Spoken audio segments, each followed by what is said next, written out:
Now for our story. It was about 10 in the morning.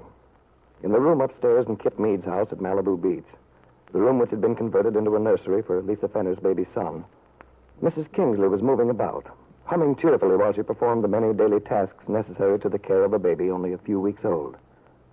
Mrs. Kingsley was very gentle with the baby boy who'd been placed in her care, as if she must somehow make up for the strange, unnatural way his life had been shaped so far, living in Mrs. Mead's house with his own mother only a few doors away. The housekeeper was interrupted at her work by the sound of Kit's voice, calling from just outside the door. Mrs. Kingsley? Yes, Miss Mead? May I come in? Oh, dear. I just wish he... Yes, of course, Miss Mead. Please close the door quickly, Miss Mead. There's a draft comes through from the hall. He's not asleep, is he? Oh, no. Not supposed to be at this time. I'm just going to give him his bath. Oh, wonderful. I want to watch and see how you do it. Well, you may get that dress of yours all wet. They thrash around so with their arms. Oh, I don't mind. I'm very interested in learning how to do these things. There's a lot of work to taking care of a new baby. Don't you think I might learn? Well, his bath's all ready. It was a bit too hot, so I've let it cool off. Now, the first thing to remember is not to have the water too hot. You test it with your elbow or your wrist. Like this. It must be just tepid. Oh, I see. Then, you want to lay everything out where you can reach it easily. Cotton and powder and the oil and your towels and such. That's logical enough. Well, guess we're all ready. I'll just get his little nightie off.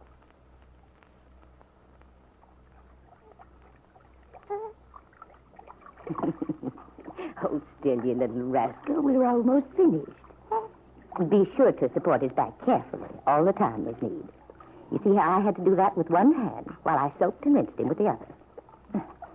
Now, all finished. Isn't there something I can do? You might lay out that towel on the table, Miss Mead. There you are. Now, lay him down on his nice woolly towel and wrap him up warm. There. That was a lovely bath, wasn't it? Such a beautiful little boy. I wonder. Can't understand Miss Fenner's not wanting to see him, take care of him. Does she know what a wonderful child she has? Well, frankly, Mrs. Kingsley, Lisa's not particularly interested. Oh, I just can't believe that. It's true, nevertheless. But she's always looked forward to a baby so much. We've talked many times. Things happen to people, and they change sometimes. Yes, Miss Mead. Very strange things happen, I'd say. Excuse me, Miss Mead. Would you just step over a bit? You're in the light. What are you doing now, Mrs. Kingsley? This is boric acid. You have to bathe his eyes every day, you know. Oh, I see. Mrs. Kingsley, how soon do you think the baby will be old enough to travel? Travel, Miss Mead? But why? I don't Never mind about the reason, Mrs. Kingsley. If you'll just give me an opinion, please. Yes, of course. I'd say the baby could travel in a few weeks. I presume you mean by train? Yes. Is it difficult? I mean about feeding and so on. I was in service once with some people who traveled a great deal. All the better trains have special stewardesses to help anyone traveling with an infant. They're quite obliging. Thank you, Mrs. Kingsley. It's wonderful watching you work. You're so confident. I think you're doing an excellent job. Try to do my best. And besides, Miss Mead, I'm real fond of Miss Fenner. I want to take good care of a child. Kit had not responded to Mrs. Kingsley's last remark. She was thinking triumphantly. He said the baby might be able to travel in a few weeks. That means in less than a month I'll arrive back in Wakefield with my baby, my son. That dream I had the night of the accident, it will be real after all. Oh, I can just see Bill's face when he sees this child. How proud he'll be. Proud of our child. I know I can make Bill happy with the baby. But far away in Wakefield, unaware of his wife's strange plan, Bill Meade and David Bowman, Kit's uncle, are just walking into David's living room to sit down. Gosh, Mr. Bowman, certainly glad my pass came so I could accept your invitation. It was a mighty good lunch. Well, thank you, Bill. Oh, it's a shame we haven't done this more often. I was so glad I ran into the other day, Bill. I've been wanting to talk to you. I suppose you've been hearing from Kit? Oh, yes. Yes, she writes quite often. Mm-hmm. Now, how is she? Well, she seems to be feeling all right. That's good. Do you expect her back soon? Well, she hasn't said definitely, but I imagine she ought to be back within a few weeks.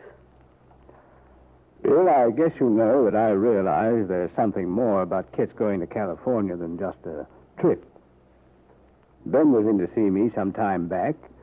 He wanted to know where Kit was, wanted her address. But I gather you're not free to discuss what Kit's been doing. Well, Mr. Bowman, I really wish I could. You know, you're the one person I'd like to be able to talk to.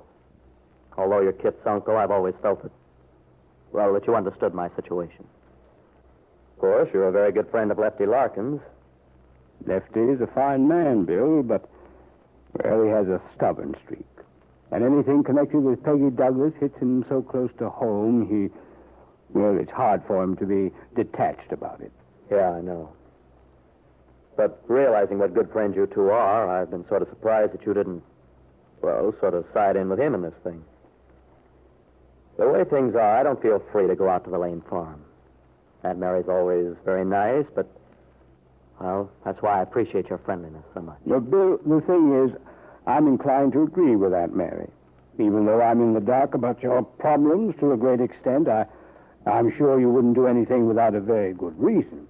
Wouldn't do anything dishonorable. Well, it makes me feel good to hear you say that, Mr. Bowman. Bill, how do you stand in regard to the Army?